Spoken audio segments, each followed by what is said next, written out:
Jay is 8 years old. He turned 8 in November. He has 2 sisters. He is the middle child. His older sister was born in Vietnam. He and his younger sister were born in Canada. Jay lives in a Toronto neighborhood with his mom, dad, and 2 sisters. His older sister was in ESL programming when they first arrived to Canada, and it was his mom who asked if Jay could be assessed to see if he could have extra support at school.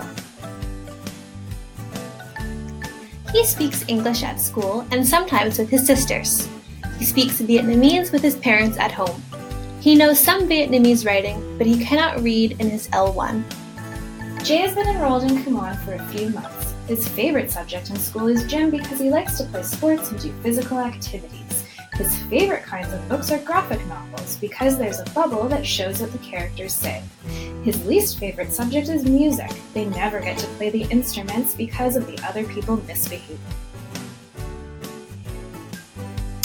We are putting Jay on step 4 for listening. Jay was able to respond to questions that have linguistic complexity.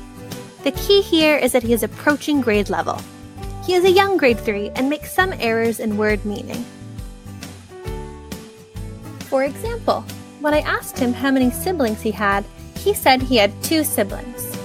But then he commented that he had 2 other siblings in Vietnam. Then I asked him why they were in Vietnam, and he said, because my aunt got 2 babies.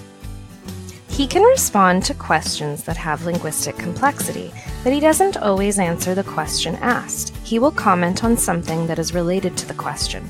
For example, when I asked him to describe how a helmet protects your head, he said, "You're supposed to wear a helmet. You can still see because you are shorter." On the other hand, when asked about the purpose of the wires in the photo, he explained the purpose accurately and gave examples from his own life. He said, "They're kind of for laundry, calling." He went on to explain, "Sometimes there's no actual wires in Vietnam. I never saw any. I saw them here." This serves as evidence to show that he is at step 4 for speaking, as he is expressing his ideas and supporting his opinions. Because he was explaining that he didn't see phone lines while visiting Vietnam, I asked him, "How do people call each other?"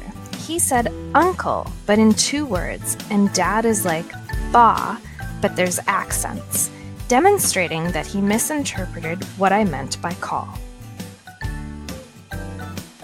Jay uses a variety of sentences. For example, when explaining what he does in music, he says, "All I do is wait patiently. It really bugs me." In regard to his metalinguistic knowledge, he understands that accents change the sound of a letter. He offered this information to me to help explain a point he was making. He doesn't know that Canadians speak English. He says that he speaks Canadian. He refers to his L1 as Vietnam. We recommend that Jay develop his literacy skills in Vietnamese. L1s with strong home language L1 skills are more likely to catch up academically than those with weak L1 skills. Cummins and Early also report that ELLs born in Canada may not have had opportunities to develop literacy skills in their L1. It is important to encourage them to develop their L1 skills and to ensure that their parents are aware of the educational value of the L1 as a tool for thinking and communication. We recommend finding ways to incorporate his favorite subjects into assignments. For example, a project where he could create his own graphic novel. Additionally, to improve his L1 and L2 literacy skills, he could create a dual language text, as was suggested in our Week 3 readings.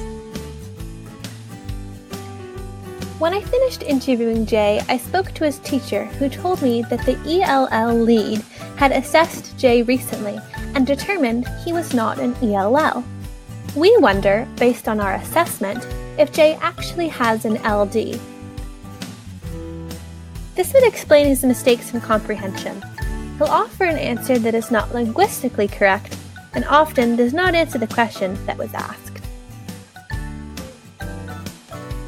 Thanks for listening. The end. Created using Powtoon.